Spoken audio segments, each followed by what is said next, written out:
So Mark Mosley is one of our most active members, a full-time trader here in Raleigh, and he's given a number of presentations to our group. He's a very good communicator. He's going to talk today, particularly focused on using Thinkorswim, and I'll let him introduce himself. Go right ahead, Mark. Okay. Well, my name is Mark Mosley. I've done several presentations for this group, kind of detailing what's working for me. I've been trading full time for about 12 years now, and didn't always do well, but I have honed my technique over the years, and I'm doing pretty well. And so, I like to share, if you find some success in life, it's a good thing to reach back and help the next guy along. And so that's part of why I do these things, is just to share the information. It's not going to hurt my earnings if I share some of what I know, or all of what I know. It's a complicated field. There's a lot of bad advice out there, and maybe I can save some of you all from the mistakes I've made along the way by doing these presentations. And so, what has worked pretty well for me, I was just talking with Ryan a minute ago.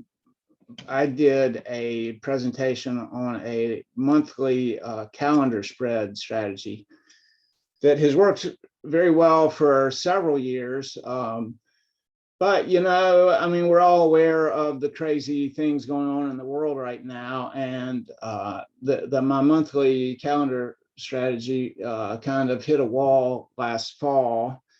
And just, the market was moving around so much, I couldn't stay on top of it, and was losing money to adjustments here and there. And I was like, wait a minute, we got to come up with something that works better. And so I'll get into what I'm doing with that now, but I'm still doing calendar spreads. I've found ways to tweak the parameters, and I'll tell you more about that as we go here. But, this was supposed to be, and it still is, a kind of an introduction to Thinkorswim, which, a lot of us probably use it to some extent. And it's really the most popular trading platform for the options retail market. And it's a very good package that, you could do worse than just going with Thinkorswim from TD Ameritrade. So that's what most retail traders use. And so without going on any more about that, I wanted to show the login screen, because there's a few things here to know. There's a little switch here. You can hit either live trading or paper trading. And so for this presentation, we're going to go into the paper side. And the paper side pretty much functions just the same as live trading, and you can put on pretend practice trades in there just to get a feel for how the software works, how trading works. You can anyway. The other thing too is there's a little sprocket thing here. Wait a minute. There's some, I lost my login window. Hold on. There's some memory settings. So you may need to tweak your memory settings depending on what kind of computer you're using, how much RAM the computer has, and that sort of thing. And there's a little sprocket thing right here. And there's a range in megabytes on memory. And there's a little hocus pocus here with this. If you're not having any problems with Thinkorswim, then don't worry about this, but you can dig into the internet. There's a lot of discussion on Reddit and other places as to what these numbers really should be. But I'm not going to mess with it. I just wanted to point that out. And let me just log in here.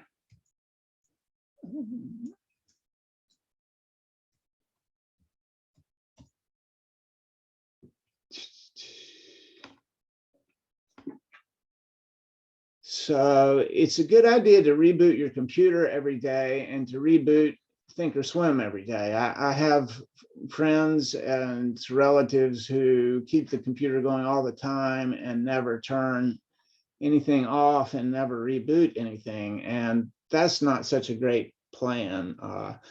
This is kind of a, it's a nice piece of software, but it's somewhat primitive in some terms.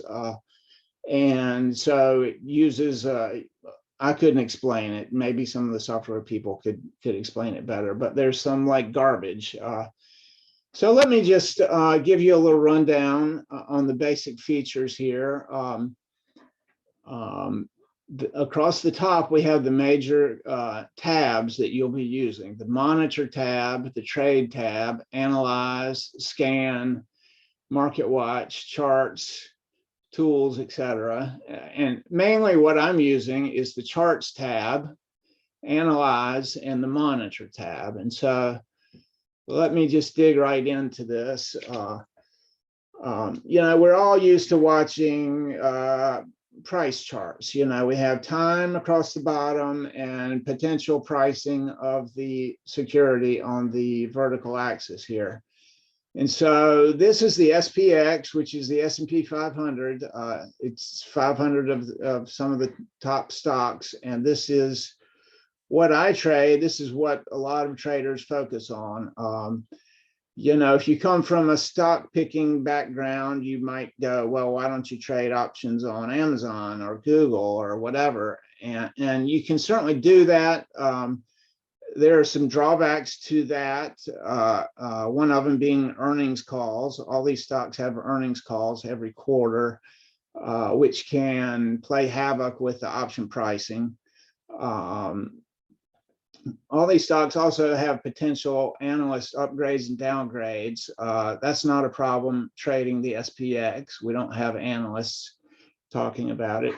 Certainly, world events can move this thing, but at least there's no earnings calls. And there's also a tax advantage to trading this if you're in a taxable account. It's called IRS Section 1256. And you'll have to look that up and read about it and get some advice from your accountant if you're planning on going that route. But there's a tax advantage to trading the SPX. And so as an option trader, I don't really care where the money comes from, whether it's a stock or an index. And, due to the favorable tax treatment, I'm fine with just focusing on the SPX. And so it's only one stock to watch rather than hundreds and scanning and that sort of thing. Now, let me just show you a few things how you can set up your charts here. This is the SPX on a daily time frame. But if you'll come up here in the upper right, there are all these little boxes here. And so, I like to set up 4 boxes like this. And what I will do is, if you'll notice this little red tab, is the size of this okay? Can everybody see what I'm pointing at on their screen? I can possibly make this bigger. Okay, I'm just gonna jump around here a little. You can go into this upper button on the upper right. It says setup, and then there's various settings. I'm going to make the font a little larger just for this presentation. Maybe that's too large. Well, we'll go with that.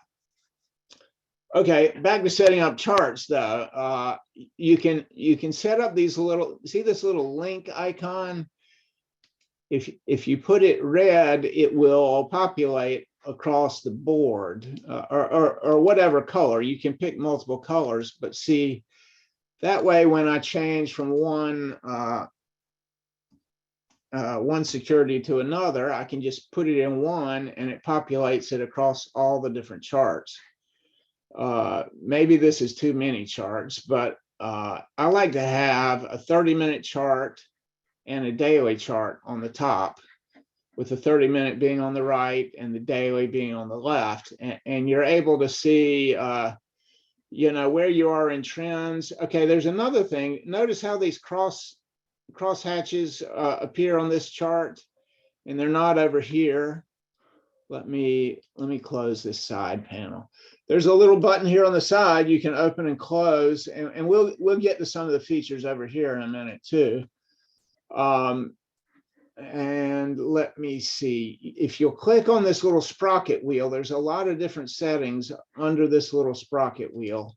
There's one on each chart, and some of them kind of populate across the different charts. But if I go in here and click synchronize crosshairs and then hit apply and OK, then you'll notice when I'm over here looking at what happened here, it's pointing out on the daily where we are. And so that's a neat way to do things. I like to have these lower charts on other. Here's what I do. I like the $ADD, which is the advanced decline on the New York Stock Exchange. So this is a computation of the advancing stocks divided by the declining stocks. So I look at this thing on a daily basis for the general mood of the market. How are we opening? Are we opening big time negative? Are we neutral? Are we positive? And which way is that trend going? And so, normally I'm watching the SPX on top, and I will do the ADD there. I might watch the VIX over here. Let's see, this one is still keyed to red, so let's make this blue. Then the VIX. If I am skipping over something you're interested in or going too fast, let me know. I'm just trying to throw a bunch of stuff at you, and hopefully some of this will stick. Now, a lot of people watch the overnight action in the S&P 500 by way of the futures, which is in Thinkorswim, it is /ES, and this is the S&P futures market. This trades pretty much around the clock, and so what you can do, if you'll go hit this little sprocket and go into futures, and you can highlight the extended hours trading, and if you'll click this little box, I'll show you that this whole selection appears in another place. But now that this shaded, this gray area is the overnight trading. And so, if you were watching last night when the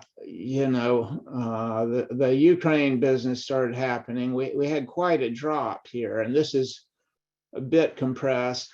Okay, if you're on the 4-chart quad and it just becomes too much, everything is too jammed in there, you can come back here and just hit your 2 upper charts, and now maybe you can see better. But there's also a little plus symbol down here that we can magnify the action, and so this really gives us a zoomed in view of what was going on last night. And I watch this thing often. You can use the Thinkorswim app on your telephone, and if you're sitting in front of the TV at night relaxing, maybe watching the news and something crazy is going on, you can whip out your phone and use these same sort of settings, 30-minute bars or even 15-minute bars, and kind of see what's going on in the world. And so last night when Putin started bombing the Ukraine, this was going on. And so traders were getting nervous. Some people trade these things after hours. I don't really do that, but occasionally I'll take a stab at it. But you could have made quite a bit of money last night if you were quick on the button. And anyway, this is what happened today. We took off to the upside pretty much all day. Now you can collapse and expand the chart like this. There's also a feature here. Notice how the price goes right into the right-hand margin. I like to click on this time axis and this little setting that says expansion area. I like to put it on at least 10. Let's apply. See how that space is a little bit over from the right margin. I just can see it better that way than if it's like all the way into the right margin. So that's a setting that you might like to fool with. And there's all kinds of other things too. This little beaker device here, there are all kinds of studies in here. And so let me just find something that people like to use. Well, one thing people use is Bollinger Bands. And so I'm going to, so you highlight it, you click add selected, it puts it over here. You hit apply and OK. And here are Bollinger Bands, which is, I think it's basically a 1 standard deviation up or down, is my understanding. But there are all kinds of settings under this too. Each one of these studies, and there are actually hundreds of studies here, and I don't even know what all of this does, but there are some popular ones you'll see discussed at various places. But there's a little sprocket wheel here for the settings on Bollinger Bands, and so you know, it's really beyond the scope of this talk to you know, tinker with the settings, but you certainly can tinker with the settings on that and a lot of these other things. You know, a lot of people like to use these. They will wait till, you know, I mean, this might be a day trading tool, especially on this time frame. If you were more on a daily chart, you might wait, you know, you could possibly use this as a swing trading tool. This is educational purposes only, of course, but you know, when the market comes down to the lower band, oftentimes it reverts and goes the other way. Although, you know, certainly, anyway, that's off on a tangent. But let me see, what else do we have going on? Now you've got your volume bars on the lower chart here. And what is the line I've got there? I'm not even sure myself. I've got open interest on the options. So that's kind of obscure, but let's talk about implied volatility is something you may want to put on your chart. Apply. So implied volatility is, I mean, that's a whole meeting unto itself, but it's basically, are option prices high right now, or are they low right now, or are they somewhere in between? And so if you're selling options, maybe you want to sell them for a lot of, you know, a lot of money and then wait till they're worth less and then buy them back. Or, you know, there's lots of ways to use implied volatility in the options business. And so that's just another thing that you can put on these charts. But anyway, lots of stuff you can do here. There are drawing tools here that we can do, say price levels. Oftentimes in trading, we like to make note of certain price levels. Let me get a little space on the expansion area here so we're not jammed into the right margin. Okay. But, you know, like, so this was the low from October, and you'll see down here, the date is how I know so quickly, but this was when we had a pullback in October. And so that's a noteworthy level. And so I could come in here and put a level there. The level where we turned around here is somewhat noteworthy. And so you could put a level there, and it's transferring it over to the other chart on the right. And let's turn off our overnight action. Where I moved the switch to the overnight is under the style menu, you've got this little box here. So you can uncheck that and get rid of the overnight. So during the normal trading session, I'm not really worried about the overnight action. I kind of watch it at nighttime, so I'm just out of compulsion. But during the day, I turn it off because it really doesn't matter in the grand scheme of things. But you'll notice when I did these price levels over here, so, okay, another price level that's noteworthy might be the previous all-time high. You know, another noteworthy level might be there. And so if you were swing trading or day trading or various reasons, you might be interested in these levels. There's all kinds of other tools here, though. Some people play with the Fibonacci's. There's which is another whole meeting unto itself. But anyway, you can play with these various features here under the drawing tools, which is, let me scoot this over so we can see.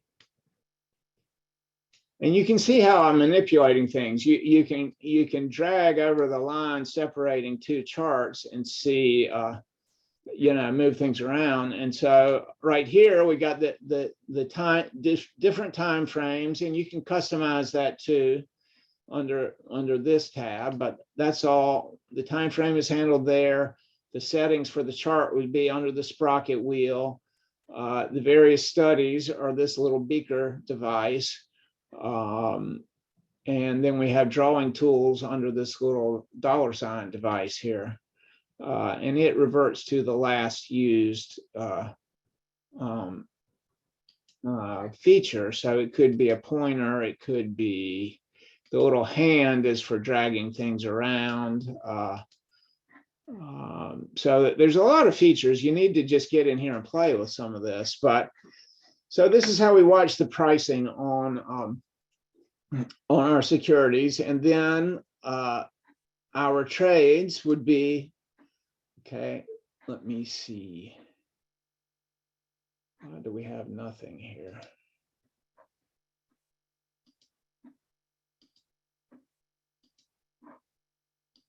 Not quite sure why we have nothing. Activity and positions. Let's talk about the side panel over here, the left side panel. It'll give you your account balance. Your net lick is your net liquidation value. So if you were to close all your trades and go to cash right now, that's how much money you would have. Day trades, you know, they don't want you to do more than so many day trades, or they flag you as a pattern day trader. So they keep track of that. No more than 3 in any, I think it's any 5-day period. So that's what that is. And you can customize these other features here. We got live news. So if there's any kind of late breaking news, you might see a little mention of it here, that potentially anything that's going to move the market. And you can click on these various things and read the news story. There's Trader TV here. You can watch CNBC during the day if that's your thing. I prefer not to, because it's a lot of noise, and I do better without it. So I'm going to delete this gadget. You know, and it's good to delete the ones you're not using, because it uses computer processing power and bandwidth, and your quotes can move slower if things are bogging down. We got the watch list here. You can customize these watch lists. You can add different things, and you can manage your watch lists under this market watch thing over here. Back to, you know, the main tabs are here across the top. A really neat thing to do is, let me see, let's look at one of the public lists. Let's just say, let's just say all ETFs. Okay, that's a big list. What you can do is hit this visualize tab, and during the day, it gives you this little color-coded heat map thing. And so, you know, if you were looking for something that was moving up today, this is a good way to locate it. Microsoft was up 5.11% today, which is a nice move. Adobe was up 8%. So you can see what happened today is we had a lot of the big movers making a nice move to the upside after the last night's dust up in the market. So anyway, that's a neat little feature. There's other ways to let me see, visualization heat map. There's also this index watch thing, and you can select your watch list. I usually build the watch lists over here. So let me just do one, because this is helpful to know. If you'll click this little plus sign, okay, I'm going to throw this one away, delete gadget. Okay, we're going to add a little watch list, and we're just going to put a few stocks in it. Let's see. Wait a minute. Create watch list. And we can just call this, I'm going to name it just for show. We're going to go. Let's see.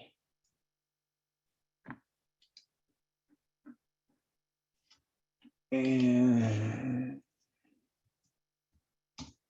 okay, and you can add more and more, and then you just hit save. And then if you go over here and it says select watch list, so this will appear in your personal list. You got public lists that TD Ameritrade curates, and then your personal lists. And so I could pull up, just for show, I only put 2 stocks in there. But it gives you these bar things too if you do index watch. Let's find another one that's a little more impressive. Well, we could pull up the S&P 500, since that's the one we're talking about. This is a great tool to watch during the day too. You can see, you can hover over each one of these things, and it illustrates the symbol. And over here in the lower right, it'll give you the statistics for the day. So it's real easy to locate stocks that are on the move here this way. Adobe made a big move. Anyway, so this Market Watch is a great tool. You can also put it on quotes. You can customize everything here. Anytime you see a little sprocket wheel, you can customize the list. And so another thing I might do, they talk about, what is it, IV rank? Well, IV, implied volatility, where are we? Anyway, you can customize these columns. I was going to pick, on Tasty Trade, which a lot of people listen to. They talk a lot about IV rank, and so you could customize one of these columns to IV rank and then sort it that way if you wanted to. No endorsement there, but that's just an example. And you can let's see, net change. You can click on the columns and sort it by net change. So there's a lot you can do there. So let me get back to trading though. Activity and positions. I don't know why we're getting nothing here. Okay, let's talk about the Analyze tab. So as option traders, this Analyze tab is one of the most important things that we use. In an option trade, you might be long or short various options. Oftentimes we'll sell an option and then we'll buy another one to cover our max loss on the downside. And so let me just go through an example. So for some people, the ES is boring. So I'm going to go to Apple. Everybody has some opinion on Apple. They either love them or hate them, but a lot of people follow Apple. And so I want to set up an example of a trade that you might possibly do on Apple. Okay, now looking at the daily chart, we've come up heavily, we chopped around, and I'm going to show you a little trade that's called a bull put spread.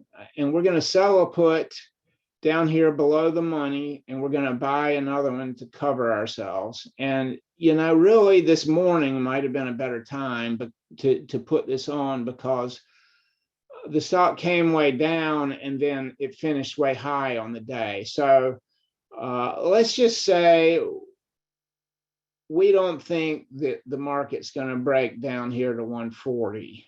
And what we would do, let's go to the Analyze tab.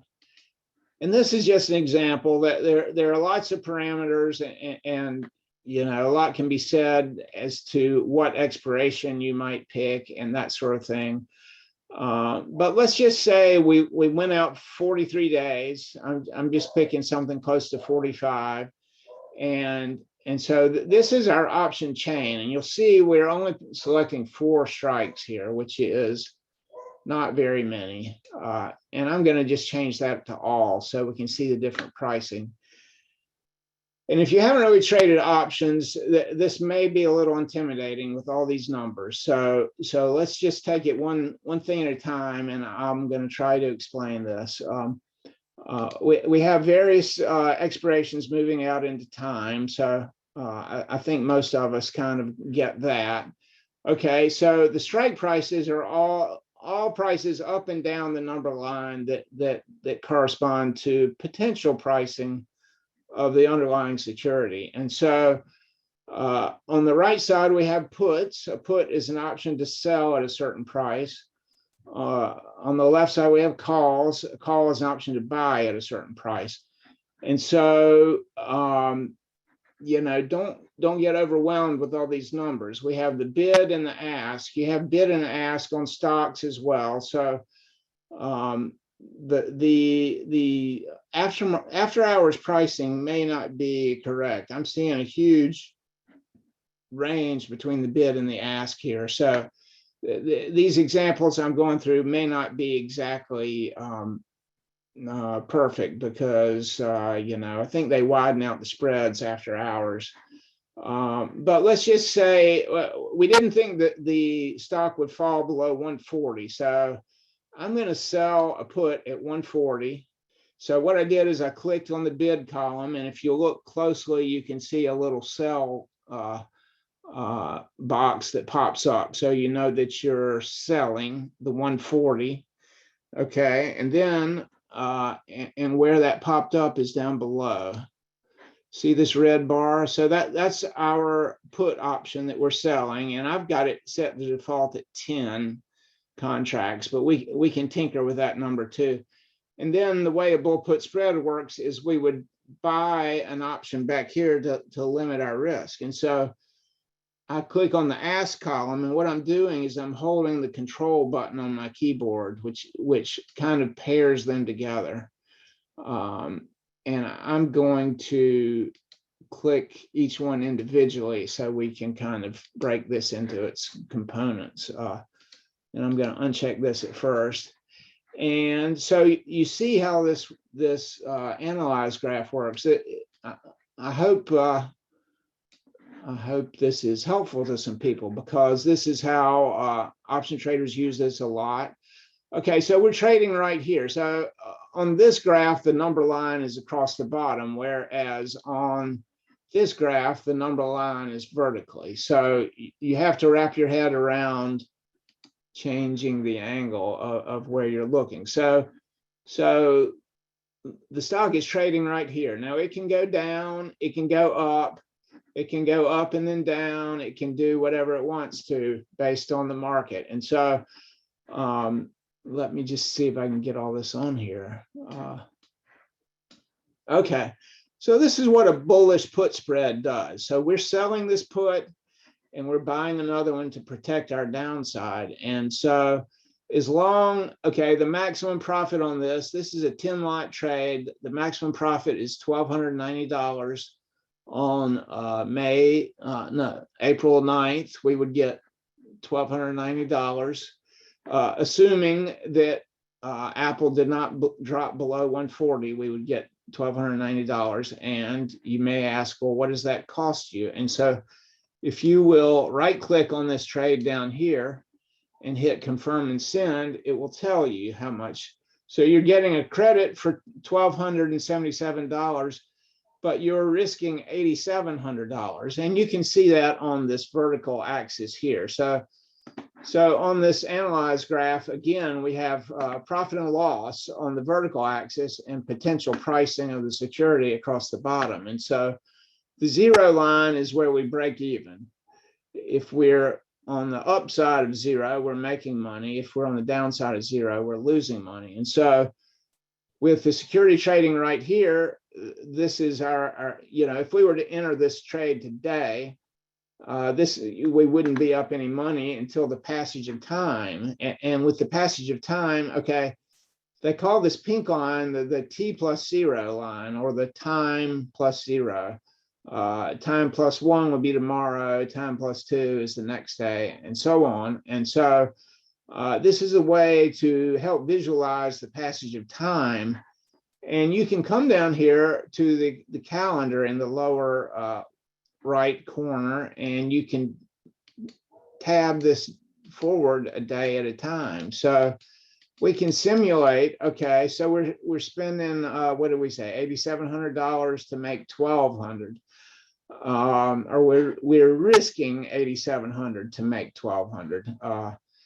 And so you can tab this forward a day at a time and say, well, okay, by March 20th, I'd be up $756, assuming that the underlying is trading right where we are right now. And so this is just one example of a trade. I could talk for hours about various strategies, and I'm going to get into my own stuff here once I cover a few more things. But anyway, so how do you lose on a bull put spread? Well, if the market falls below the put you sold, you are kind of on this blue line, and you can see it drops off fairly quickly to the downside on a hard down move. But oftentimes the market's just drifting up, or maybe it pulls back some and then goes back up. There's a lot of mean reversion in the market. So even if we do have some downside, it doesn't mean we're going down forever. So this is one strategy. There are better strategies, but this is when I first started trading.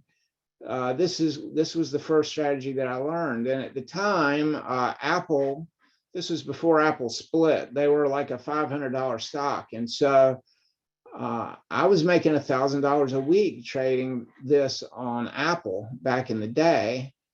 And I thought I was really smart. And that worked great until Apple took a big rip to the downside. And then I lost $10,000 trying to make $1,000.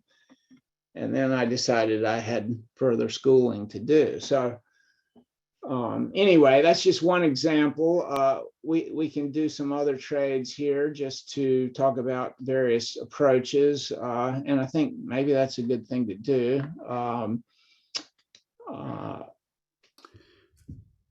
Mark, that's good. Maybe we can ask, so that's an example of the bull put spread, an option spread. Would you suggest that people trade that? Well, a lot of strategies can work. I don't really totally recommend it, but here's how you might trade it if you were interested in doing that. Is you would follow the pricing of they call this technical analysis. Now there's all kinds of different approaches with technical analysis, but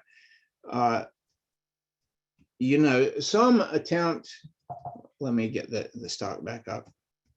Some attempt to decide which way the market is going is beneficial. Like for example, when we can, let me zoom in on this chart a little bit.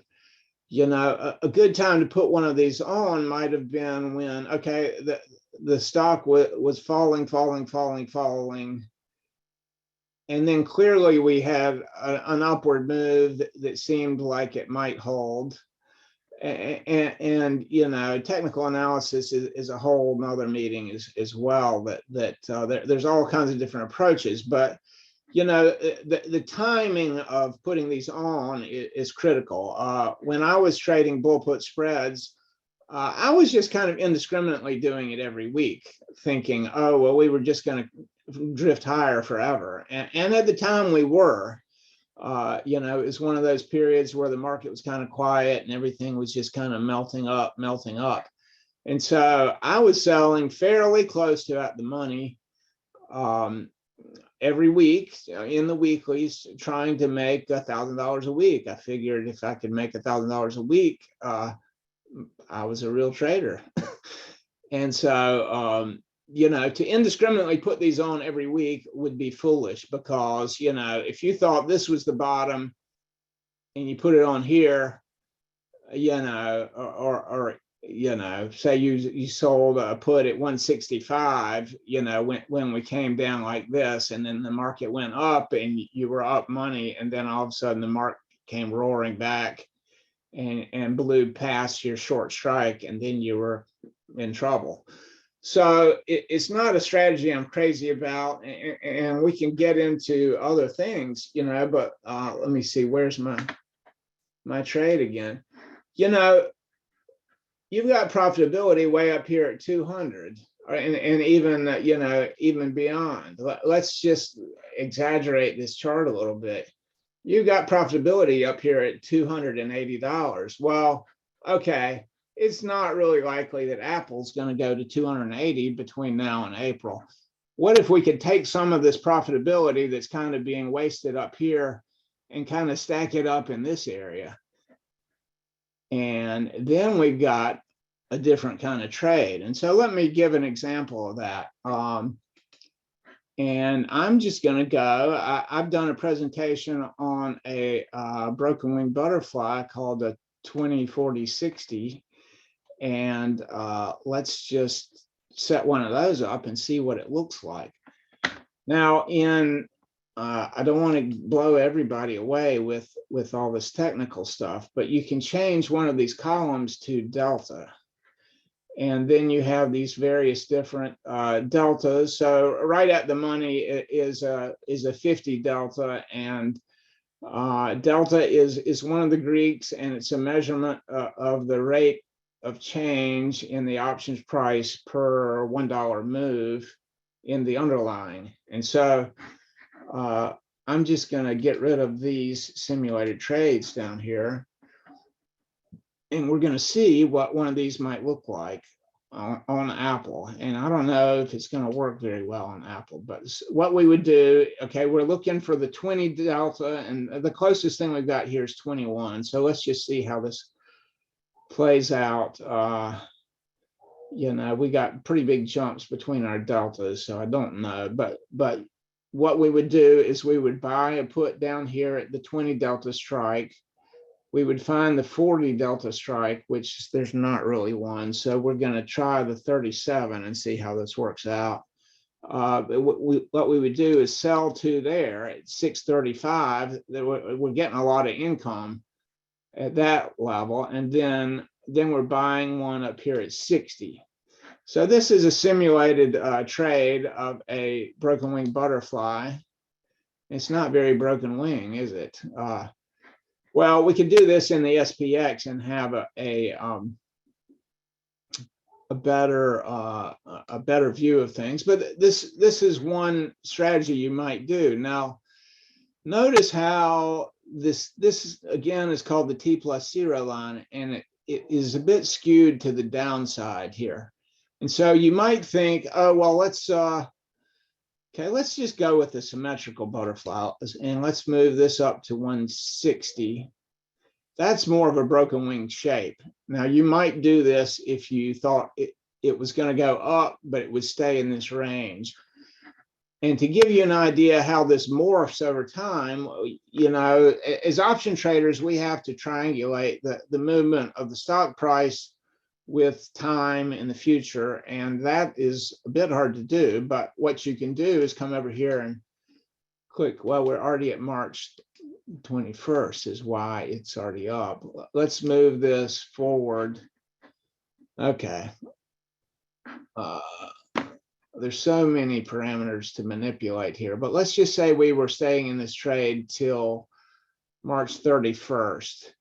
And so for a $10,000 investment, by March 31st, we don't know where the underlying is going to be. It could be this is your break even on the T+0 line. So if the pricing of the stock, which is currently another thing too, is you can open these padlocks, or if you drag these price slices around, it locks them. But so we got very little room on the downside before we're losing money with this strategy. So this one's not the greatest strategy either. So let's try to find something that might be better. But okay, with the passage of time, let's just stick with this for a minute. And okay, this is expiring May 20th. So let's look at late April. What is this graph going to look like? Say April 27th. Okay, now we're getting some money building in this trade over a range here. So, you know, in this scenario, you're going to lose very little on the upside if it just takes off and leaves you behind. As long as it stays below 188 and between 150 and 188, you're going to make at least something. Now, you might decide it's not worth it, but, you know, here we go, a $10,000 investment. You could be up 1,700 by April 27th. So this is not horrible, but I bet we could find something even better. So that's kind of what that looks like. Let's try this on SPX, which is really what you might do that strategy on. And I'm going to go add simulated trade. And we're going to go out about 60 days. And the closest one is in the weeklies, April 29th at 64 days. And again, we've got our deltas over here corresponding to the different strike prices. And I hope I'm not blowing people away with all this technical lingo, but we're gonna buy. Okay, we got several strikes at the 20 deltas because this is such a big instrument. So I'm just going to pick the highest one for this presentation. Okay, so that's our 20 delta. We click that once on the ask column, and that sets up a buy. And then let's pick our 40 delta. Okay, and we got several different 40 levels. So I'm just going to pick the one at 200. And what I'm doing is I'm holding the control button on my keyboard down, and this pairs the different strikes together when I click on it. So that's our 40, and then our 60 is way up here. So let's look at let's pick one of these and see what we get. Okay, so we go back up to the risk profile graph, and that doesn't look right at all. And I'm not sure why. Possibly because we're in a weekly. So I'm going to move it out to May and see if that does any better.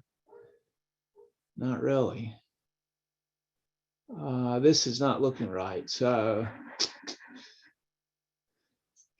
let's try something else. Should it be minus 20 for the sell? Oh, yeah, you're right. You're right. That's exactly what it is. So I should have clicked the middle strike twice is what it is. I'm still not getting the proper graph here. Oh, now I've changed this expiration. And I'm still not getting a proper graph. Is it the lock? I don't know. Let's go back to today. There we go. I had the time rolled out into the future. Okay. This is actually a pretty nice trade. And you know, as traders, we really need to try not to lose as much as we try to make money. Everybody's focused on making money all the time, and that's great. That's why we do this. But a big focus needs to be on not losing money, because it's very hard to make it back when you lose it. And if you can win most of your trades, you got a chance in this business. But if you have big losses, it gets to be very hard to dig out. And so let's just talk about how this trade would perform over time. We're starting out right here with the underlying price right here. And this gives us a fairly delta neutral trade. And you could dial it in even closer by shifting one of these strikes. So a delta of 0 would be neutral. So we're slightly positive with this trade. And if that matches your outlook for the market, that's fine. Given that we are just coming off a bottom, I mean, we could discount all the crazy political stuff going on and think that, maybe the market does return to previous highs, or maybe we chop around here for a while. But, to help you visualize how this is going to behave, okay, I've got a 10 lot here. Let's change this to butterfly and make this something a little more manageable. Not many people are going to be putting on $100,000 trades. You could do a 10 lot, a 1 by 2 by 1 trade for $12,000. And so, as a trader who's new to this, you might ask, well, how's this going to behave moving forward? And so today's February 25th. So what if we went to late March? Okay, this is March 30th. And look how this line is morphing over time. So we've got profitability. This is where you begin to lose money on the T+0 line. And it's very little loss on the upside. If we keep going up, you're say we're totally wrong about where we think the market's going to be, and we keep going up, you're not going to lose a whole lot up here. But if you'll notice down here in the lower left corner, if you watch over here and I move the cursor up here, you can see our max loss on the upper end is $1,400. And, depending on the passage, where we are in the passage of time, you might even make money way up here. If the market was trading right where we are right now, you would be up $1,900 in a month, which is not so bad for a $12,000 investment, and you're up $1,900 in a month. You're doing something there. Now this doesn't expire till April 29th, so let me see. So late March is about 30 days out, but let's just move it a bit closer to expiration and see what the graph would look like. Okay, if we're expiring on the 29th, let's see what it looks like on April 18th. Okay, now you're really doing something. Assuming the market stays in this range, on May 18th, you could be up $5,200 if the market's right where we are right now. And again, that's a $12,000 investment. If you can make $5,200 on a $12,000 investment, you're doing really good. So, but the trick is keeping the market in this range. So this is your upper break even, lower break even. You have other break evens too. This is your break even at expiration. So as I approach expiration, I'm going to tab it forward day by day as we're coming into expiration. Now that's, a lot could be said for when you need to take profits. So that's a whole nother discussion as well. But just for theoretical purposes, I want to show how the graph behaves as we approach expiration. And I'm just tabbing one day at a time here. And so we're expiring on the 29th. And so the T+0 line ultimately goes to meet the expiration line. As traders, though, your focus needs to be on the T+0 line and not so much the expiration graph. You could easily put this trade on and, by April 29th, the market's back at 4,600 and we're like, we've just spent 2 months fiddling around with this thing and we're losing $1,400. And so you're not happy. So the way I approach this is it's a day-to-day decision-making process. I'm looking at price movement and all kinds of other things. And I decide if I need to adjust a trade, move a trade, take a trade off. There's all those different possibilities. Now, maybe I'm getting off into the weeds here a little bit. Let's go back to today, February 25th, and say we like this trade. How do we put it on? Now that we've modeled out this trade, how do we really like go for it? If this is what we want to do, and there's other ways to manipulate this thing too. Maybe we don't like a $1,400 loss up here, and we can manipulate the spacing of these strikes to bring the loss down to 0 on the top end. Maybe we're not sure the market's going to stay in this range, so we could tighten up the front end.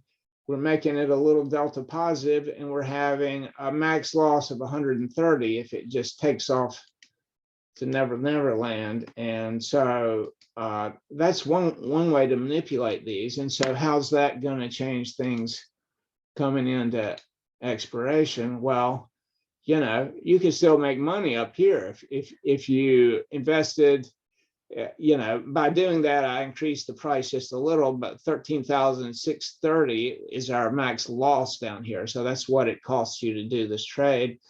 And, you could make $1,200 even way up here. So, and then you've got essentially no risk all the way up, but you got the valley of death down here. You don't want the market dropping out the bottom. So, you have to consider all that stuff as a trader, and that's really a day-by-day thing. If every day I'm looking at my trades going, do I still like that trade? Do I want to be in it? Should I take the little profits I've got and move along and do something else, or do I still like the trade? But anyway, so back to today, we're modeling out trades and we find one we like. And so what I do is I hover the cursor down here over the lower right, and I right click it, and then you have various choices here, but you hit confirm and send, and you read all this stuff carefully. Now the pricing on the spread too is currently $1.30. Okay. Now, when the market's open, this number will be ticking around. It might say 140, 125. It'll be ticking around, and but anyway, so we like the trade. We think 130 is a fair price for it. We can hit the padlock so it's not jumping around, and so it'll enter our trade at $1.30. And the math here is 130 times each contract has a multiplier of 100. So 130 times 100. Do I have that right? So max profit 18. So cost of trade is $134, but it's using a margin out of your account of 13,600. So that's really your max loss, and it shows max loss on this line here. 13,630 would be your max loss in case everything went to heck, you got hit over the head and wound up in the hospital and nobody was managing your trades. You might lose that. So that's what you're risking. And anyway, so if you like everything that you're seeing here, this is resulting buying power, etc. You can manipulate which account it's going into, and then you hit send. Okay. So where did it go now? So now we want to go over to the monitor tab. And so we have working orders. So that's our trade that we just put in. We put it out there at $1.30. This is the midpoint of the market price right now is $1.30. And I don't think these things actually trigger after hours, but if this was during the market hours, even on the paper trading, it would process it as a trade. And so if it got bought, it would appear down here in your list of trades right here. And so they've got it mocked up as if it was really there, but if it had filled, you would have a 1, 2, and 1 here for a butterfly. And so, okay, so say it's sitting here, you know, the market's kind of moving away from you. The market goes up to 140. Now it's 145. Nobody's taking your offer of $1.30. So what you do, again, I come over here, right click, I go cancel and replace. And it throws it up down here, and you have the option of modifying this trade. And so nobody was taking my offer of 130. So let's jack it up to 145. Hit confirm and send. Make sure you like everything that's saying, you know, have your fees here. Make sure all this looks right. Look very carefully at this stuff. And then you hit send. Okay, back to the monitor tab.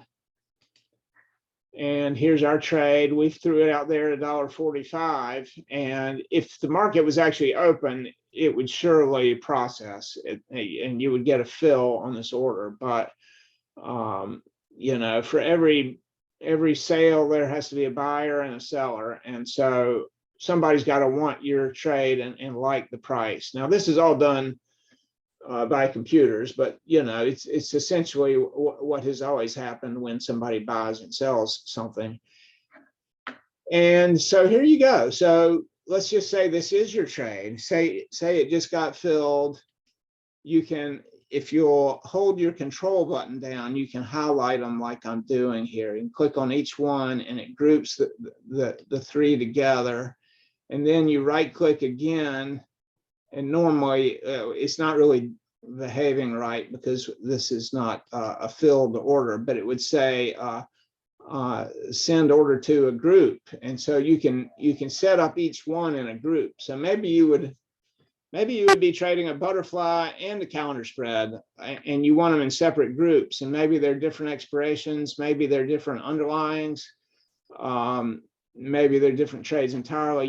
You can group them into various groups by right clicking and moving them to a group. I think I have some simulated trades in this account. Yeah, so this other account, okay, I just toggled to a different account up here. In this paper trading thing, there is a margin account and then an IRA account. And so in the IRA account, I've got some JP Morgan stock, I've got some Wells Fargo stock, and you can see your profit and loss on those different stocks.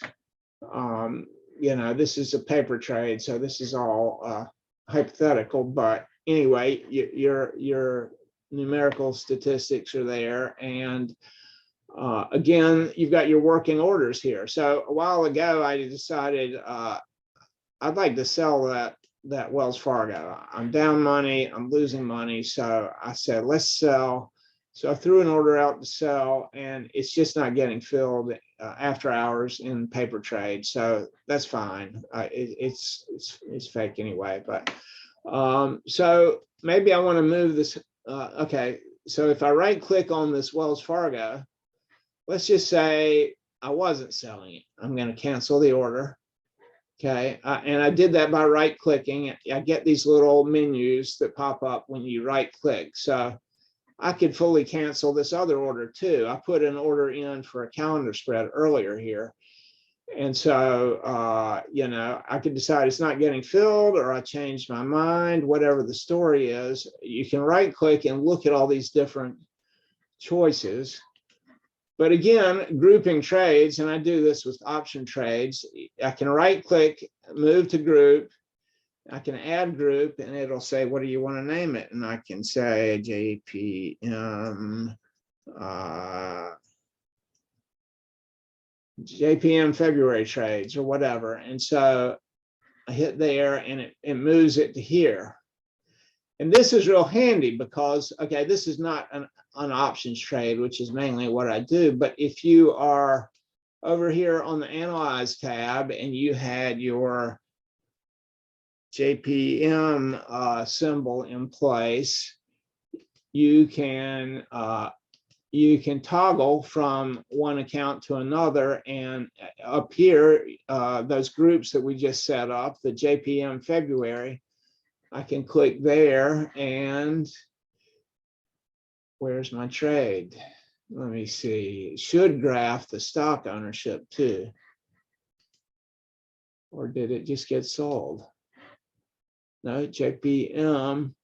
Oh, I moved the wrong one up there. Okay, so let's do move to group. Let's do Wells Fargo, move to unallocated. So I'm just left and right clicking. I know I might be going fast, but you can get a lot of different little menus that pop up when you right click. So again, I'm on the Analyze tab. I'm up here. I click on the JP Morgan trade because I want to see how it graphs out. And you can see most stocks have this sort of ownership. Let me see. I'm short JP Morgan. So I make money if JP Morgan goes down. I shorted it a long time ago and it went the wrong way. So I'm underwater on the trade. So I would have started, I would have put this trade on when we were here. I was wrong about the direction. And so we're traveling down the T+0 line into negative territory. And it's actually way up here. So I'm down 9,000 in fake money on JP Morgan. But the neat thing about options trading is we can manipulate this line. This is what stock ownership looks like. It either, okay, let's I can analyze closing trade buy, and let me see. I was thinking I could flip this around. Analyze opposite trade. I was trying to show a bullish trade. I don't know why it's not showing.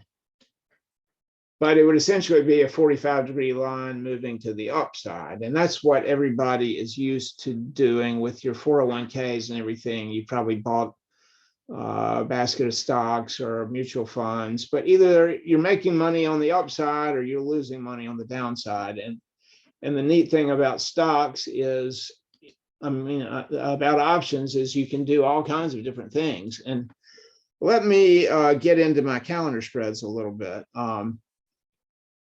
Again, SPX is my favorite underlying for these things. It's a big dollar instrument with a lot of liquidity. And so my normal approach that I was doing was to go out about 60 days. Okay, a calendar spread is also called a time spread. And I've got a whole nother presentation on this if you're interested in these. And this is a little bit confusing because we're using two separate expirations. That we're selling an option in one and buying an option in another to hedge. And so my normal monthly thing would be to go out about 60 days. So I'm going to pick April 29th at 64 days. And let's just see what kind of graph this presents to give you an idea of what I'm looking for. So we're going up to at the money. So SPX is at 42.88, and you can tell at the money where the shading changes on the options. But let's just say that I was going to sell April 29th. I'm selling. I could sell 10. I could do 1. Let's see. For the sake of discussion, let's just make it 1 though. So $179 is what I'd collect for 1, and then I'm going to go out to the next month out, May, and we're going to buy 1 at the same price, and I'll show you what this does. Let me see, and I accidentally clicked on something.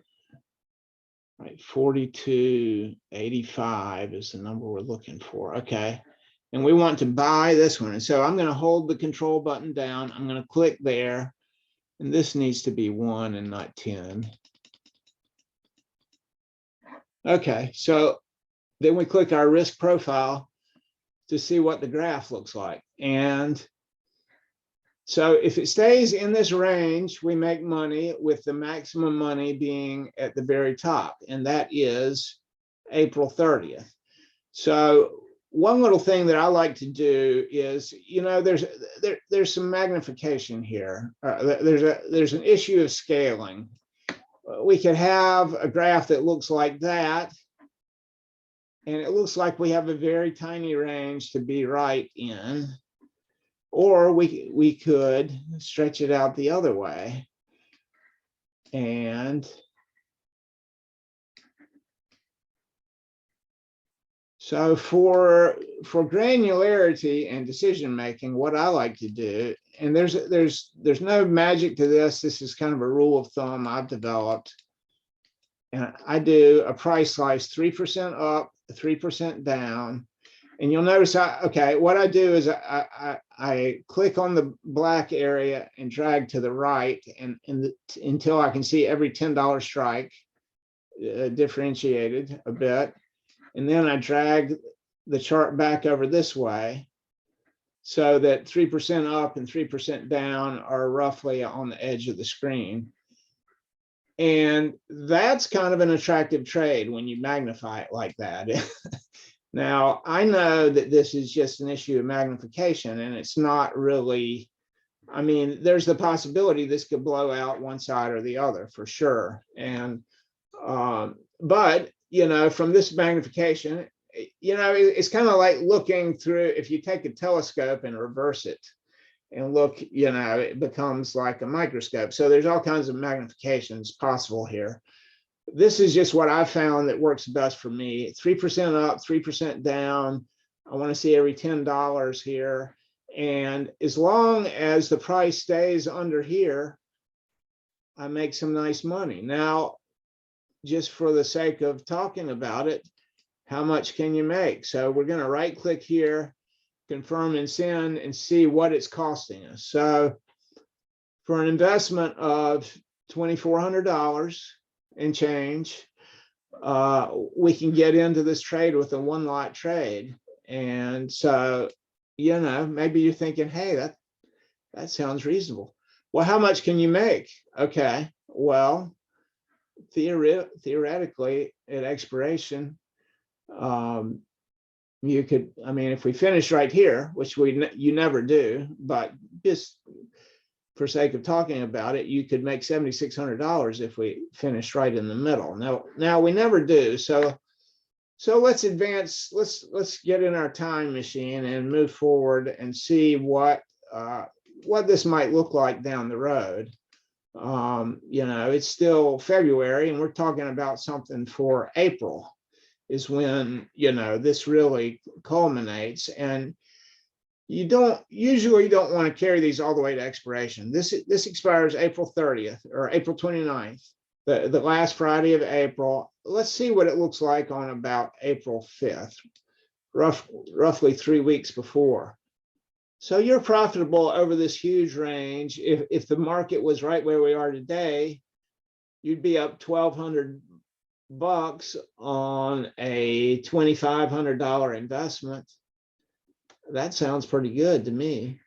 Now, maybe that's a long time out, and the market could move all over the place in that period of time, but that's a pretty nice rate of return.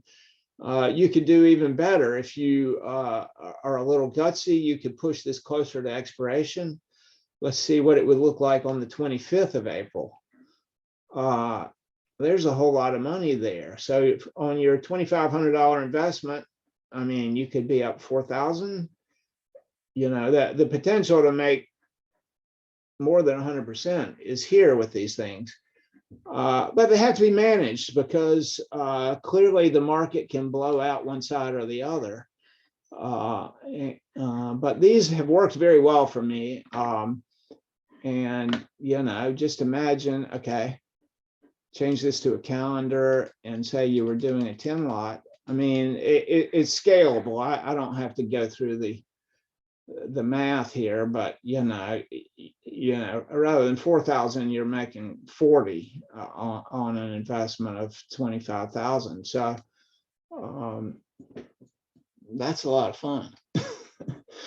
Now, this worked very well for me for a couple of years, but along about September, the volatility started increasing.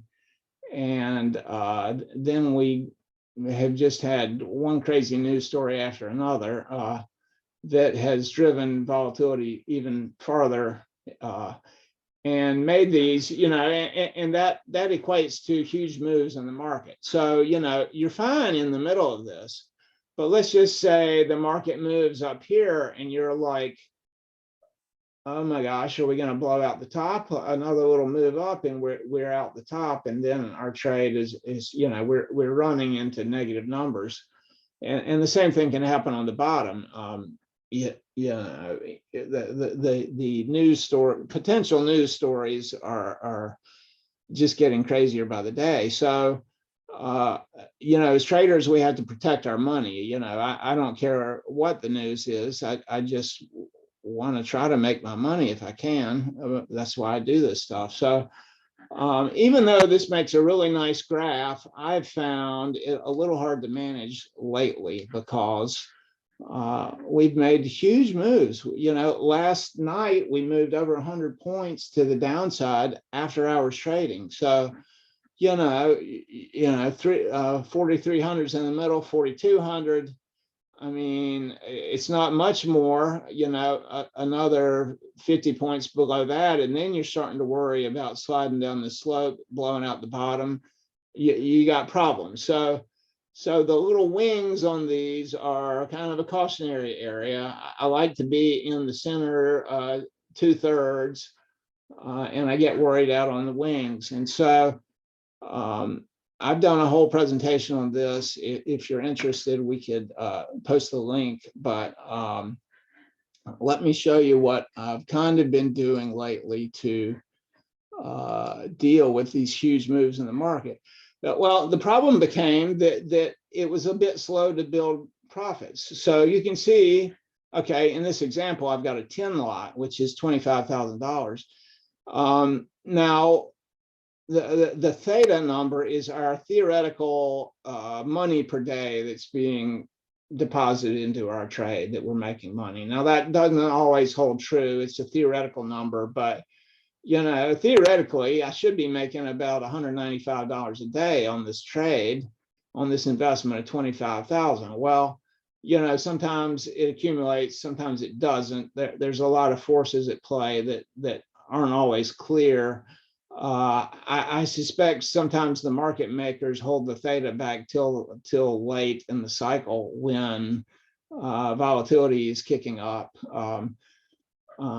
So the problem became with this is that I wasn't accumulating money fast enough. Let's just simulate being in this trade a couple of weeks with, okay, today's the 24th. So let's move it out to about 2 weeks out. So, if I'm lucky and I'm right in the middle of it, I would be up $2,200 in 2 weeks, which is still not bad. But say the market's moved down here and I'm up, maybe a few $100, and 2 weeks has gone by and I'm like, well, I've got to make more than $200 in 2 weeks. So what do I need to do? It's scaring me on the downside. I might layer a second one on.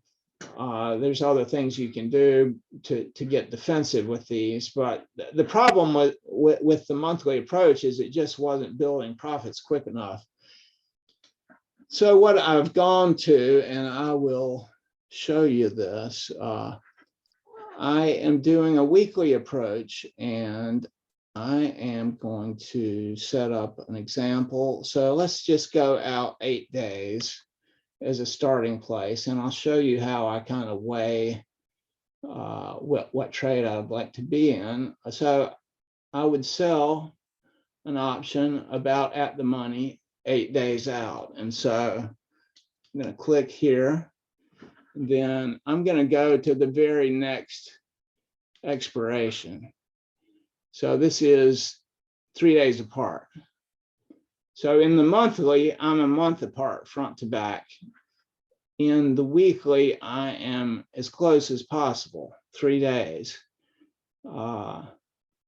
And so I'm going to hold the control button down again. Not now. Hold the control button down again. Okay.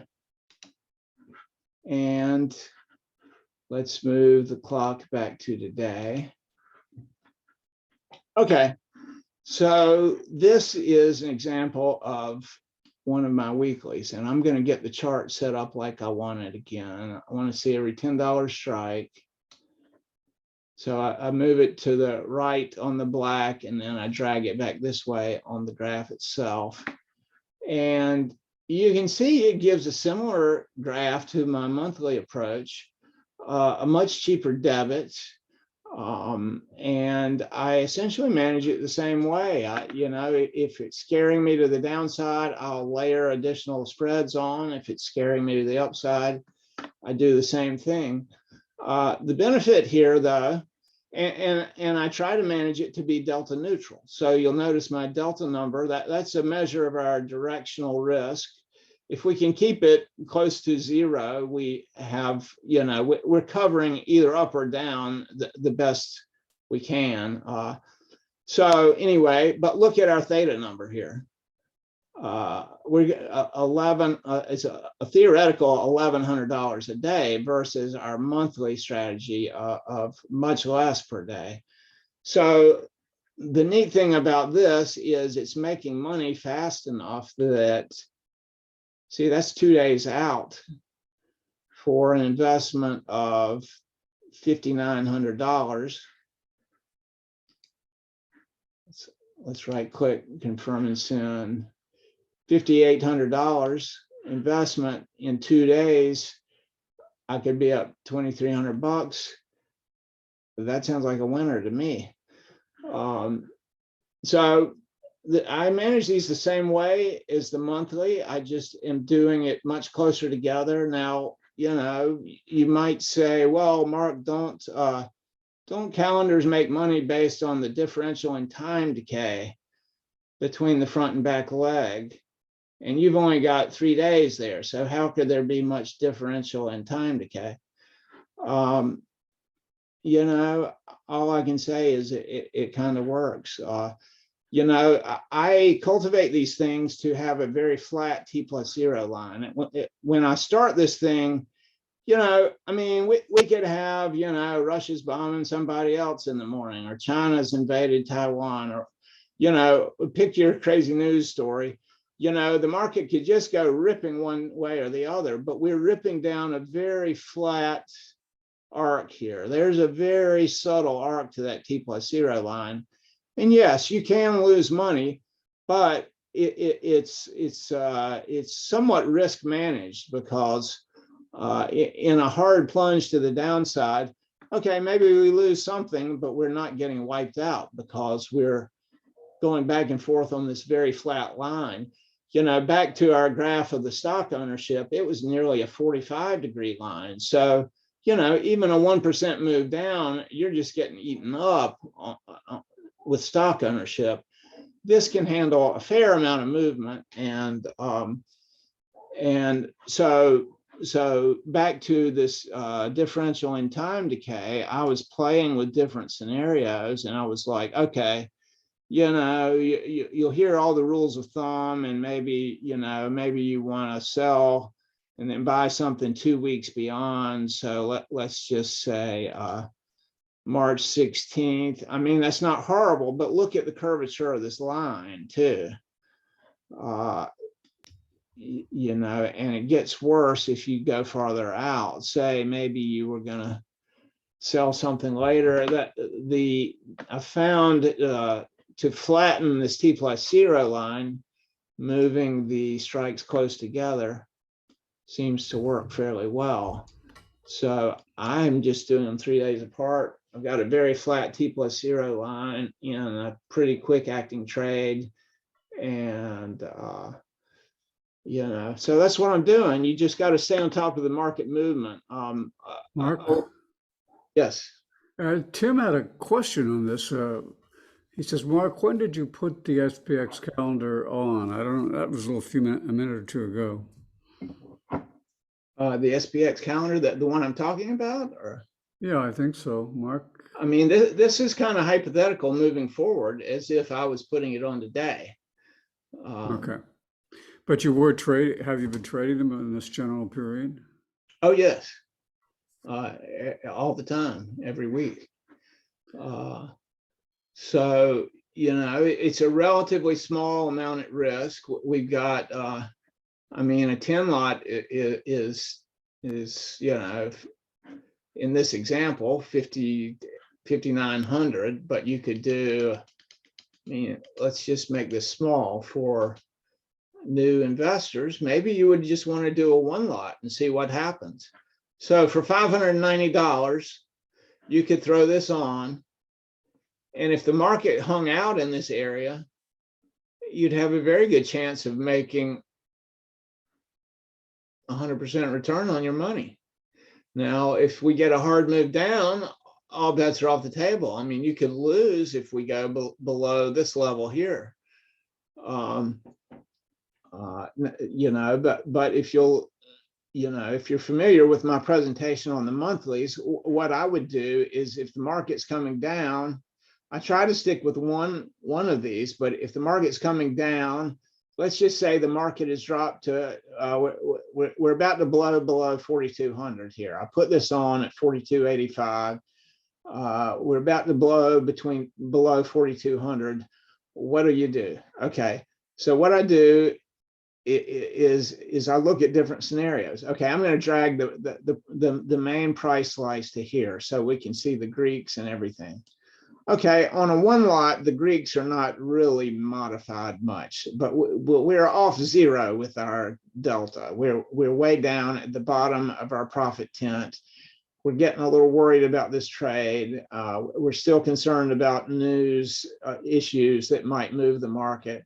So what would you do? I mean, that's a great question. And so I come down here and right click, and I will go analyze trade again, and I will, so that's throwing up a duplicate of what I've got.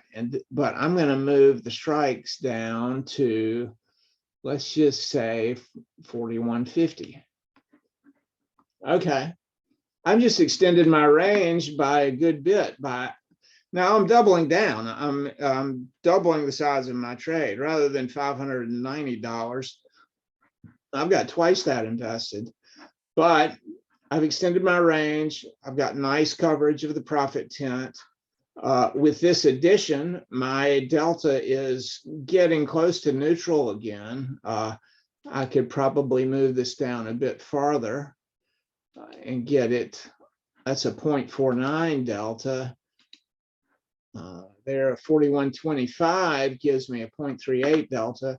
I mean, that's pretty neutral. And the theta of $227 is pretty good for a 1 lot trade. So how does this perform moving? Okay, this plays out between now and March 4th, right? So this is fairly quick moving trade.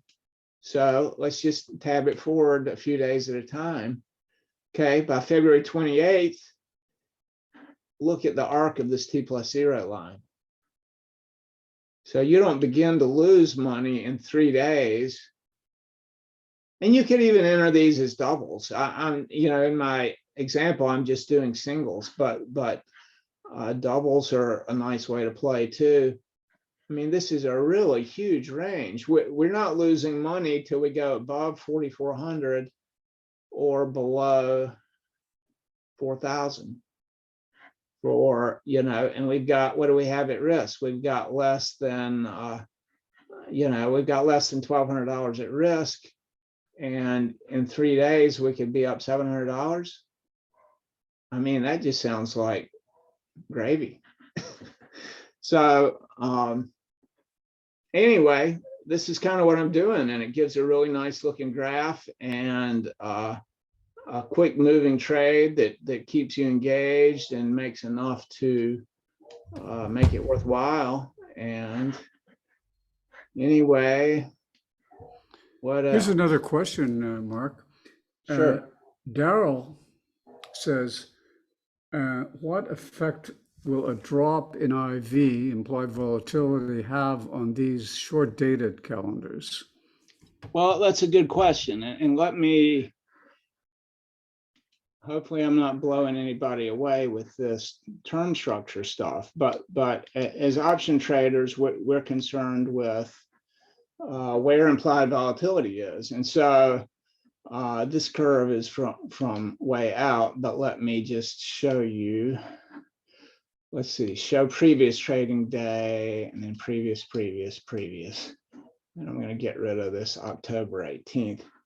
Okay, so everybody knows we've seen some fireworks in the market, and these curves are clearly still in backwardation. So the danger of a down move is there right now. But as in the normal monthly, okay, the normal monthly calendar, you might sell one at 57 days, which would be these dots here. And then you would buy one the next month out at 83 days. And so as the volatility curves gyrate up and down, there's a differential in gain and loss between your long and short leg. So say you sold a short leg up here and it fell to here, you're actually making money on the short leg, but you're losing it on the long leg. And so because you have this fairly large differential in time between the two, they get whipped around by changes in volatility a little bit in the monthly strategy. But in my experience, I'm selling 8 days out, which is even off the graph here. But if we could extrapolate and assume that it's kind of right here, the separation between the leg I'm selling and the one I'm buying is not all the way out here at the next month. It's almost right next to the one I'm selling. And so the volatility changes are affecting both legs almost equally. And my experience has been that they don't get kicked around too much by changes in volatility because they're so close to each other on these futures curves. So I hope that makes sense. It's something you kind of have to play around with and get a feel for, because the numbers change so quickly that it's very hard to. I mean, you could certainly back test this, but knowing how it's going to behave during crazy news events like we've had lately is a little hard to do without just some hands-on experience. But my experience has been they're not getting whipped around too badly by these changes in volatility. I would almost argue that they're nearly volatility Vega neutral. Now, I mean, this is a whole nother discussion. I suspect that maybe they don't compute Vega exactly the way Ron Bertino might, but I don't worry about that too much. You can also compare. Here we got the monthly mocked up. And to be an accurate comparison, we would need to adjust these to be the same amount of capital invested. But let's just say, I think the Vega numbers are bigger on the monthly. The weekly, you can see what the Vega number is here on this. It's Vega 52. In the final analysis, as long as we stay under this profit tent, we're going to be good. You do have to defend these, and what I've been doing is one thing I've been doing back to the advanced decline is I look at this on a 5-day really, I look at it on a 5-minute one-day chart. And every day when the market opens, I'm seeing the general mood of the market in this advanced decline. If we open negative 1,000, that's kind of bearish. If we open positive 1,000, it's kind of bullish. If we open positive 500, that's just mildly bullish. Mildly bearish is negative 500. And so when the market opens, I'm looking at the magnitude of the advanced decline. And then I'm looking at where it's going. Like yesterday, we opened pretty negative at 2,400. And you would think we might keep going down. And we did, yesterday was a pretty good down day. But then as the day wore on, we gravitated to the upside on the advanced decline. And a lot can be said about the advanced decline too. It's a computation of the number of advancing stocks divided by the number of declining stocks. And so rather than just throwing these things on and admitting I've got no idea where the market's going, I'm kind of using the advanced decline as a guide to decide, okay, do I need to get serious about defending? Maybe the market's come down here. Just for example, maybe the market's come down here and I'm like, well, I could take my $300 profit, or I could try to do something to stay in this trade. And then I see the advanced decline open really bullish. And then I kind of breathe a sigh of relief and I go, well, okay, we got a bullish advanced decline. Maybe I don't have to worry about dropping off the bottom right now. Maybe I do tomorrow. Maybe we open negative tomorrow, but I get a reading on this advanced decline right after the market opens, and I watch it for a while and decide, okay, we're pretty negative, but we're moving to the upside, or what it's doing. And if you watch that over a period of days, you will kind of get a feel for where the market's heading in a more precise fashion than just watching the price move.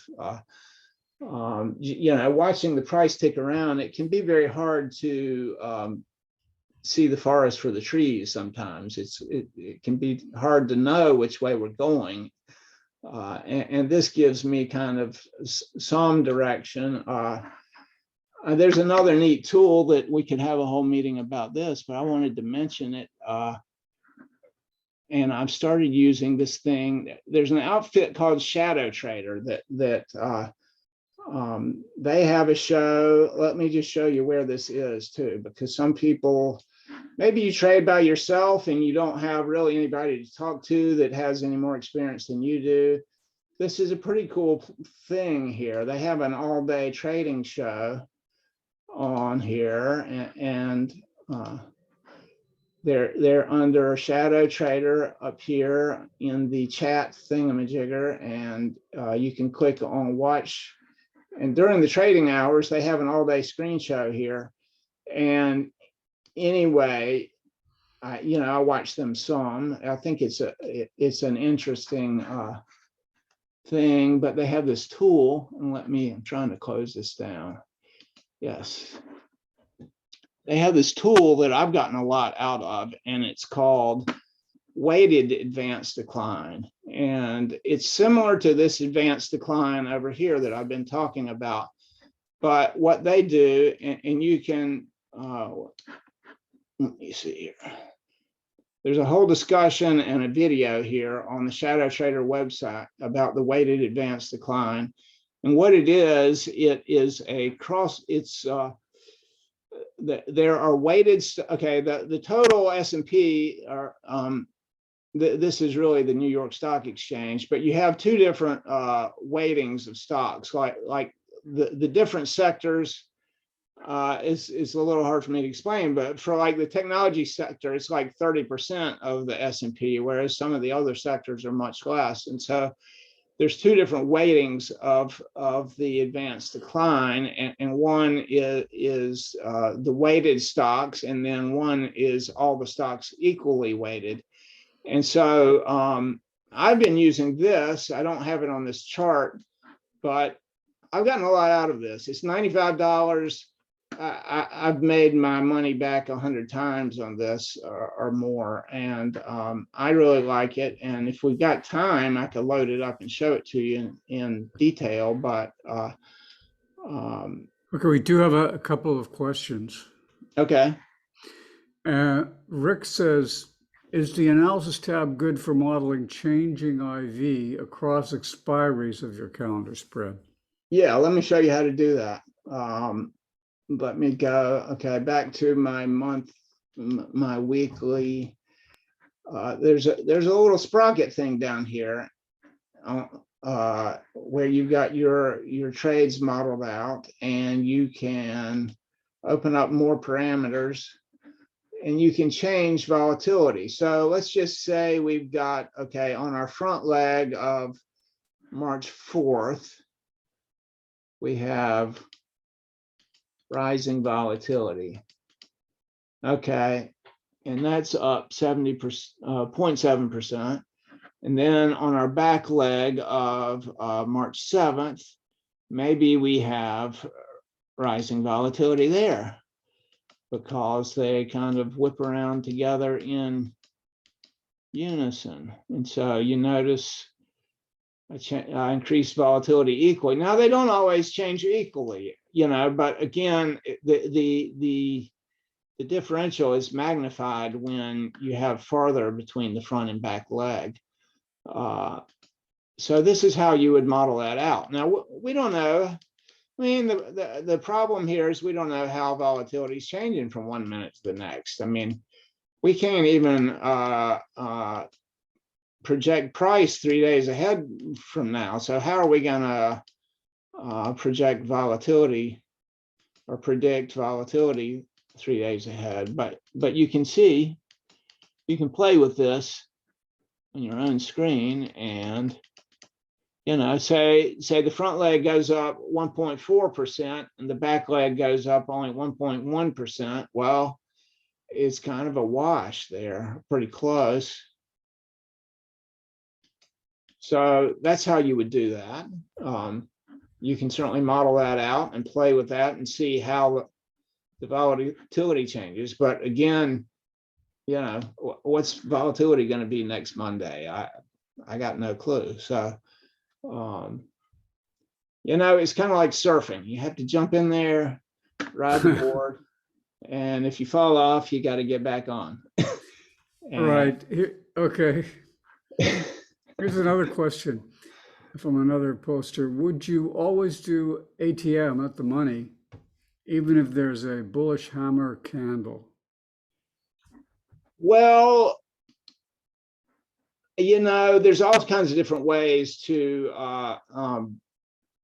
do technical analysis. You know, certainly candle shapes is one. I mean, here was, would you call that a bullish hammer candle? Maybe, I don't know. I think a hammer might be a smaller body on top. I mean, sometimes that stuff works. Other times it doesn't. But yes, I use stuff like that, although I've come to rely on the advanced declines, but you certainly could bias your trade one way or the other. And I have done that to very good, you know, like back here, when the market came down like this, and it was clear, you know, a few days later, I was like, wait a minute. It just doesn't seem like we're getting any lower. I got out ahead of the market with some directional calendars up here in the calls, and the market came to me, and the risk was very low, and I had a very wide profit tent up there, and the market just came to me and made a ton of money. So yes, if you're good at reading candles, I think that's a great way. If you decide this is a great bullish entry or whatever, you can play these things directionally and they work great. So yes, I say go for it. I mean, there's all kinds of other ways to employ technical analysis. Some people do price levels, some people do Fibonacci's. You know, I mean, all of that can be thrown out the window with some news event like we've had a lot of lately. So you got to be careful. I mean, I never thought we would be as low as we are, but really, this isn't low at all compared to, you know, this is 3 years on a weekly chart. I mean, yeah, after the COVID thing, we were down at 2,100. So we haven't fallen anything lately. Everybody's, you know, crying in their coffee, but, you know, we got a long way we could fall. So, you know, keep them small. You know, don't do these till you got a lot of confidence. I mean, you could do one lots and they're pretty cheap. You know, the max loss on this one lot is $587. You know, I don't think that's going to change very many of our lifestyles if we lost $500, although nobody wants to lose anything. But it gives you a shot at doubling your money or better if you can keep it in this range. And, you know, say it's threatening you on the downside, layer another one on. And, you know, if it continues to fall, layer another one on. And then at some point you want to start peeling off the ones on the top. If it's, you know, you've added another one, you know, by then a few more days would have passed. So we're starting to look like that, you know. But if we're down here and you've added two, you could take profits and start all over. If it's, you know, if you decide things are looking really bearish and you know, China's invading somebody and, you know, whatever the news story is, you know, get out in front of it on the downside, and let it come to you. And, you know, you don't have to trade your whole portfolio here. You know, a few $1,000s, you can have a lot of fun and make, you know, probably double your money real quick. So, Okay, here's one from Robert. With an 8-day calendar, on what day of the 8 days is it not worthwhile to add the second calendar? You know, I'm usually trying to take profits by the day before expiration, even if I'm pushing things. So yeah, I would say, you know, anytime, you know, as traders, there's a lot of kind of gray area decisions that we struggle with. And one of those is, you know, how much is enough? You invested $590, you're up 500. How much is enough? Maybe it's time to take your profits and start all over again. You know, there's always a risk reward. I mean, you know, theoretically on an investment, okay, so I've got two here, so we got roughly $1,000. I mean, theoretically, you could get up to 3,000, but by then you're getting a heck of a lot of curvature. Say we're a couple. Say it's expiring on March 4th. What does it look like March 3rd? Okay. There's a lot of gamma risk, even though this gamma number seems minuscule. This is a one lot trade. So that's why that gamma number doesn't seem like a big number. But how can you determine your gamma risk? You can determine it visually with the slope of this line. Maybe you're up here and you're up $2,100 on a $1,000 investment. I mean, why wouldn't you take profits? But, you know, you've also got to ask yourself, you know, what's going to happen overnight? Are we going to get another 100-point move overnight and your $2,100 goes down to, you know, 1,000? Well, you know, that's still a nice take on a $1,000 investment. But let's say you're here and then we're approaching the end of a trading day and maybe you're afraid to carry it to the next day. Maybe it's time to just take profits before you slide down this ramp into the sea of death, which is not very deep here. But not, you know, we don't want to lose. You know, as traders, we want to try everything we can to not lose. Sometimes, despite our best efforts, we're going to lose. But really, you know, this is something you can play with. Doesn't cost you a lot, and yeah, pretty good way. Yeah, Luis has a question. I think the idea of rolling down the calendars is excellent defense of a trade going bad.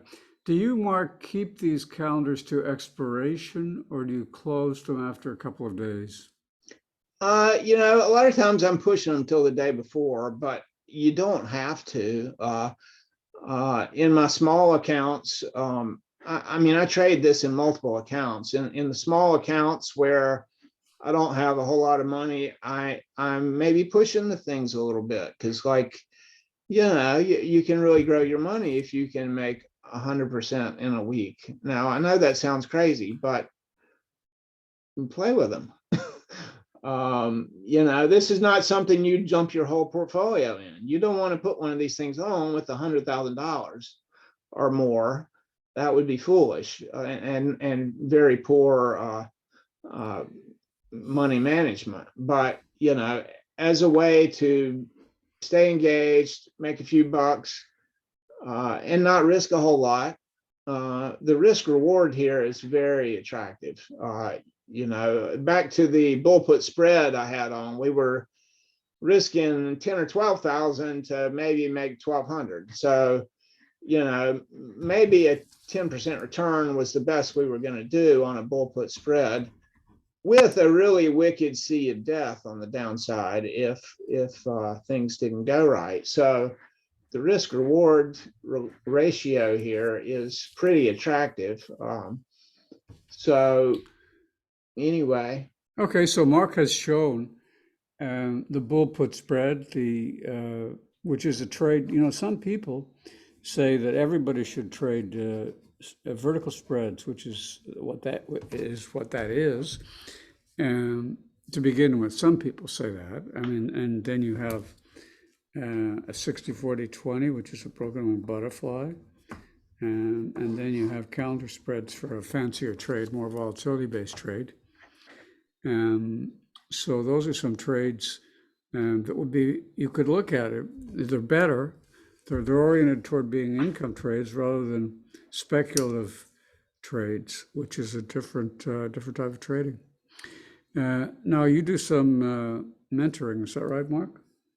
Yes, I do. I do private mentoring for people, and I typically charge $100 an hour for a Zoom call. And most of my students, are pretty self-sufficient after a couple of meetings. So it's not crazy money that I'm asking for my time. And what would be the typical content you would cover if you're doing some mentoring? Well, anything the person needs. There's a lot of different experience levels out there, I understand. So, I would prefer you to have some idea of what option trading is. But I can take, I can take it and run at any level. If you're, maybe you've been trading for a while and you just want to learn more about my, how I'm timing the market, or maybe you haven't done much trading and you need, maybe you've got a foggy idea of what a put and a call is, but I can handle anything. So you may need more help if you don't have much experience, but so there's some help you could get, and it's Mark.Mosley. It's mail, M-A-I-L. Mail. Yes, Mosley, M-O-S-L-E-Y @yahoo.com. Okay, I'm typing it into the chat for people, and they can email you a question to find out if it'd be suitable. Yeah. So I was just going to show you this. I mentioned the Shadow Trader tool, and I really like it. And I'm not going to talk too much about this, but again, what we've got, the pink and yellow bars are the weighted stocks, which are the more important ones, and the less important ones, think of it this way, are the white line. And so I really like this tool. And let me see, if we zoom out over a period of days, let's do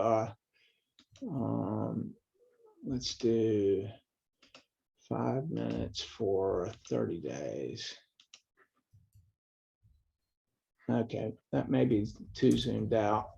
But you can get a feel for the strength of the move. For example, right here, okay, the market gapped down this day, and we're all wondering what it's going to do. So you can watch the Shadow Traders video on this, but a move below zero is noteworthy. And so you could have taken that as, I'm just going to talk in terms of trading directionally. You could have shorted the market there based on this move down through zero, and then monitor for continuation. And what you see, and let me zoom in just a bit more. What you see on this down move is the weighted stocks, which are more important. The more important stocks are outpacing the unweighted line. So this is showing some strength to the downside, that you have the weighted stocks outpacing the unweighted. And I'm sure the shadow trader guys can explain it better, but you would have seen this and gone, okay, that's bearish all the way down that whole day.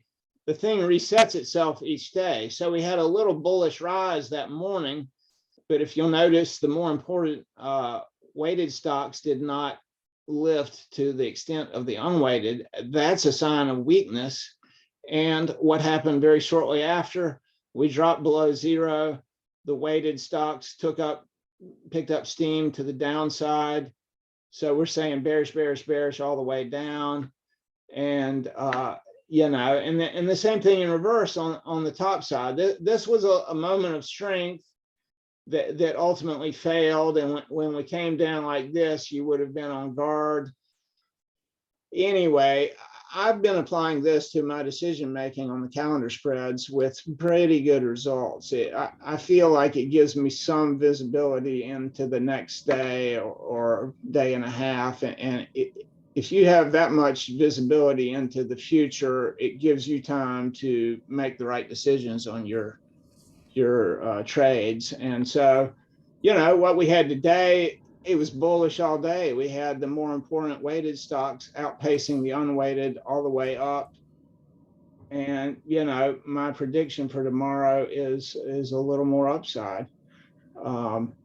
So I really like this. You know, if you want to play with this, I mean, I've been playing with this for about a month, and I've made my investment of $95 many times over. So yeah, I'm just giving those guys a plug because I like the tool, and it's really, I don't want to say it's been a game changer for me, but it's helped a lot in my decision making. So Not to mention Thinkorswim itself, of course, yeah, of course.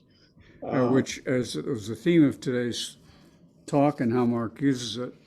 And it's a place that, it's a tool that is very, very widely used.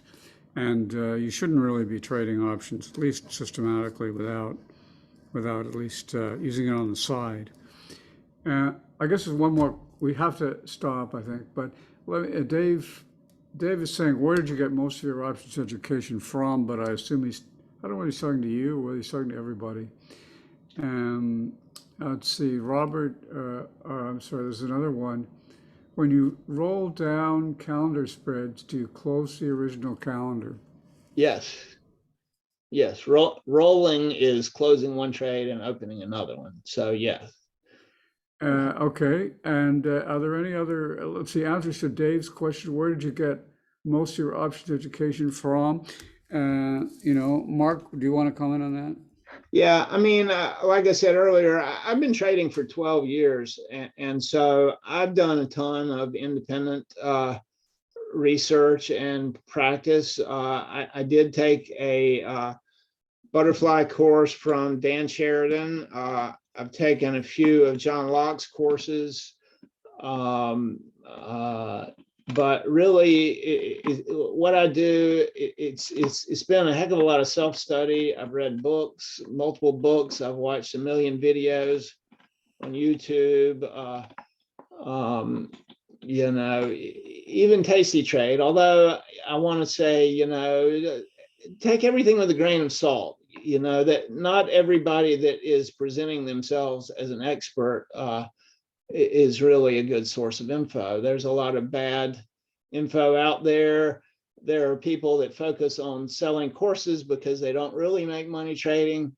You know, I make most of my money trading. You know, I do the mentoring not in a way to try to build some big mentoring business. It's really just to help out a few people that ask for it. You know, I make my money trading. I'm not trying to get rich teaching people how to trade. So, you know, the whole options education thing is an industry unto itself. And my question for all these guys is, if you're such a great trader, why are you putting so much effort into selling courses? And so I don't want to get too cynical about that, because I've learned some great stuff from these guys. But, you know, watch a lot of videos, read a lot of books, and do a lot of homework. You know, I've been working at this 12 years to get where I am, and I just love it. I'm a full-time trader, and I've got a great lifestyle. It gives me flexibility to go exercise in the middle of the day, and that's just it's a wonderful life if you can kind of call your own shots and not answer to anyone. So Okay, well, thank you. By the way, I suppose, yeah, I mean, I think you can choose books or YouTube videos, or, you know, there's a variety of different approaches you could take, all of which, you know, will appeal to different people. I guess we have to stop taking questions. I think we'll take, I don't know if you want to mention, let's see. One person says, TIM squeeze. Have you used that? no, I've not used that. Okay. There's a million TTM, of those I'm sorry, things. TTM squeeze. Yeah, I've not used that one. There's a million of these things out there. You know, some of them might work with enough experience behind them, but you know, I try to keep it simple. I used to have 10 different indicators on here, and there was so much garbage on the screen, I couldn't see the price movement. So, you know, I've gone to a more minimalist approach, and it works pretty good. So, Well, thank you so much, Mark. We really appreciate you taking so much time. And we know that it's really generosity, 99%, and the small amount you get from mentoring is totally by the side. And I would suggest people also follow our meetups. We only invite people, you know, we don't let people do marketing here on their own initiative. So with that, not seeing too much, thank you to the people. Several people are saying thank you here, a bunch of people. I couldn't, about 8 there. Yeah, we'll have a recording. We'll have a recording. And so let me stop the recording.